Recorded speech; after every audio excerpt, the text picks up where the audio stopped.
मैं ये जानना चाहता हूं पवन जी कि ये बताइए कि कानूनी कार्रवाई आप आगे किस प्रक्रिया के रूप में ले जाना चाहते हैं, क्या अपेक्षा रखते हैं?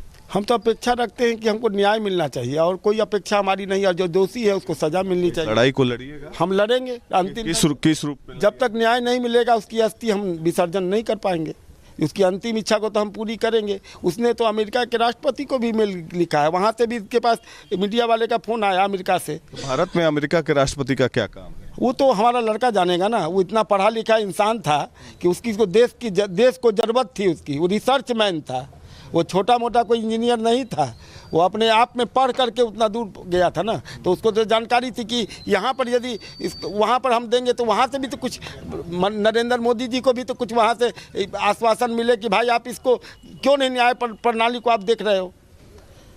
हमारे नरेंद्र मोदी जी जैसा प्रधानमंत्री तो आज तक ना हुआ है ना होगा, तो उनको तो इस बात का संज्ञान लेना ही पड़ेगा। नरेंद्र मोदी पर भरोसा है? भरोसा है, 100% भरोसा है कि न्याय के लिए तो वो सब कुछ कर सकते हैं ना। न्याय देने के लिए तो वो सब कुछ कर सकते हैं। सुप्रीम कोर्ट के चीफ जस्टिस? हाँ, पूरा भरोसा है, 100% भरोसा है। उस पर नहीं भरोसा होगा तो फिर तो ये पूरा सिस्टम ही खत्म हो जाएगा। इस पर भरोसा नहीं? यहाँ जौनपुर के मजिस्ट्रेट पर भरोसा नहीं है, जिस पर मेरा बेटा एकदम बाय नेम उसने लिखा है कि वहाँ की मजिस्ट्रेट मेरे से पैसा मांगी है। और बच्चे की कस्टडी की बार बार आप गुहार लगाते हैं, ये क्या मान है? आप सोच के देखिए कि एक दादा दादी को अपने पोते से कितना प्रेम होगा। मैं आज तक अपने पोते को गोदी में नहीं लिया। अब आप इसकी गुहार की बात कहते हैं। यदि कोई भी कानून की धारा बची हो या नहीं बनानी हो तो मेरे को और मेरे परिवार को, मेरे पोते को दे दिया जाए। अतुल सुभाष जी ने भी वो गुहार लगाई है, वीडियो में हमने देखा है कि वो ख्याल नहीं। यही आप लोग से निवेदन है कि ये आवाज़ को आप पहुंचा दें ऊपर तक,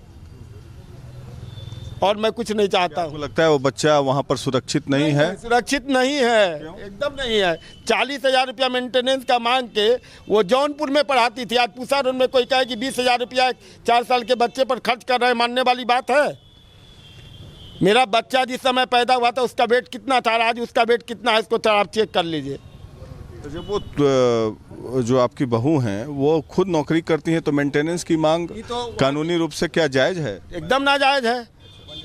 वो बहुत अच्छे कंपनी में है, उसकी बहुत बढ़िया पैकेज है, उसके बावजूद भी कानून व्यवस्था इतनी लचर है कि जहाँ पर जो मांग रही है दे रहा। चूँकि मजिस्ट्रेट को तो वहाँ पर लेडीज़ है मीडिएशन में, और उसको पैसा चाहिए, पैसा नहीं दीजिएगा तो कुछ भी कर सकती है, और उसका आपको आदर करना पड़ेगा। ये तो अपने भारत की परंपरा है कि जो न्यायालय का आदेश है वो माथे पर है। तो आप लोग क्या जौनपुर जाएंगे? ये सब कर्मकांड हो जाएगा अभी हम क्यों जाएंगे? हम जौनपुर जाएंगे ही नहीं। हम लोग को यहाँ से ले जाए, पकड़ के फांसी पर चढ़ा दे, इसी का इंतजार हम करेंगे। हम तो यही ना करेंगे सर। हमारा बेटा जब फांसी पर चढ़ गया तब वहाँ की न्याय प्रणाली नहीं होगी तो हमको यहाँ से ले जाएगा, हम लोग भी फांसी पर चढ़ जाएंगे। इससे ज़्यादा क्या होगा? आप भी नौकरी करते हैं विकास जी? ठीक है, थैंक यू। आप भी नौकरी करते हैं तो आप किस रूप में अब इसको, क्योंकि आपके भाई तो टाइम नहीं मिल पाया, उनको टाइम नहीं मिल पाया। बजरंग भैया पापा को ले जाइए घर पे, कोई इंटरव्यू नहीं देना है। नहीं सर। विकास जी, आपके भाई को समय नहीं मिल पाया जिसके कारण वो जौनपुर नहीं जा पा रहे थे और उन्होंने जान दे दी। आप भी नौकरी करते हैं, सीए हैं, तो किस कानूनी प्रक्रिया को कैसे आप झेलेंगे?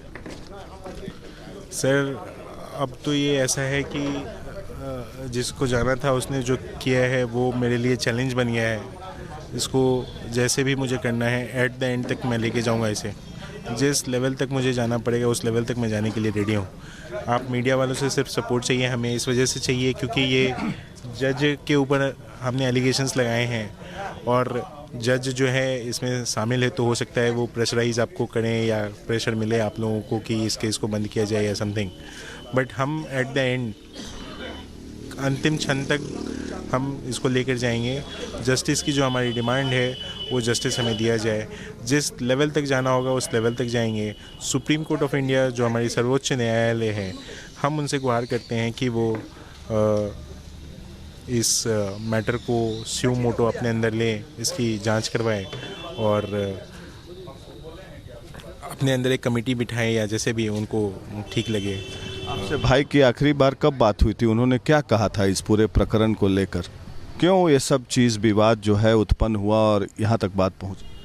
सर आज तक मेरे से या मेरे फादर से बहुत फ्रैंक था वो, क्योंकि फादर से वो बहुत अच्छे से बातचीत करता था, तो सारी चीज़ें लगभग डिस्कस करता था। बट ये बात कभी उसने डिस्कस नहीं करी हमारे सामने कि उसे ऐसे मेंटल प्रेशर या ऐसी चीज़ें हो रही है।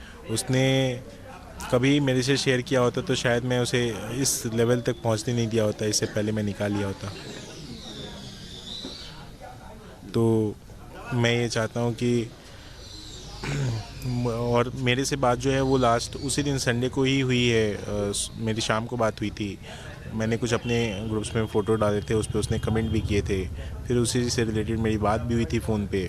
पापा से जो है वो रात के 9 बजे भी उसने बात करी है, 1 घंटे से 1.5 घंटे करीब बात हुई है मेरे फादर और मदर दोनों से। कभी ऐसा पता ही नहीं चला कि ऐसा कुछ करने वाला है या ऐसा कुछ होने वाला है। अदरवाइज़ मैं उसी टाइम हो सकता था या उसी टाइम में बात करके उससे कुछ मोटिवेट कर सकता, उसे बाहर में निकाल सकता, उसे मैं यहाँ लेके आ सकता था। आपने जो एफआईआर किया है उस पर क्या कानूनी प्रक्रिया कुछ आगे बढ़ी है? पुलिस ने आपसे संपर्क किया है, किसी का अरेस्ट हुआ है या चाहते हैं कि जल्द से जल्द किसी का अरेस्ट हो? सर मैं आपको बताना चाहता हूँ कि हमारे देश में जो कानून है वो शायद जेंडर स्पेसिफिक है। अगर लड़की कुछ कंप्लेन करती है तो 24 आवर्स के अंदर अरेस्ट हो जाते हैं लोग।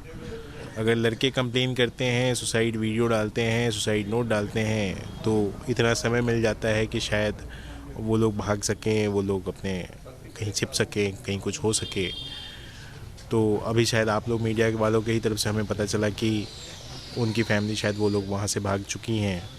तो पता नहीं अभी आगे का सिचुएशन मुझे नहीं पता कि पुलिस क्या कर रही है।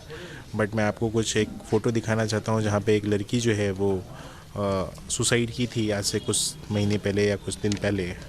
वहाँ पे वो जो है वो कोई सुसाइड का नोट नहीं छोड़ के गई थी, उसके बॉयफ्रेंड को इमीडिएटली अरेस्ट कर लिया गया था।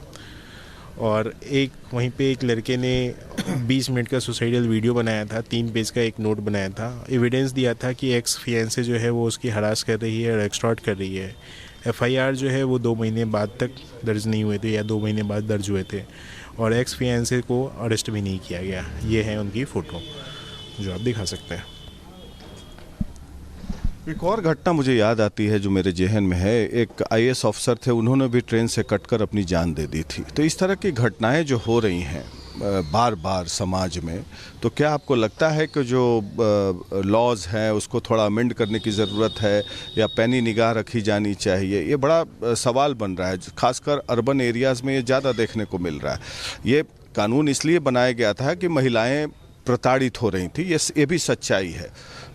आदिकाल से, अनंत काल से प्रताड़ित हो रही थी, जिसके लिए महिलाओं को एक प्रोटेक्शन दिया गया।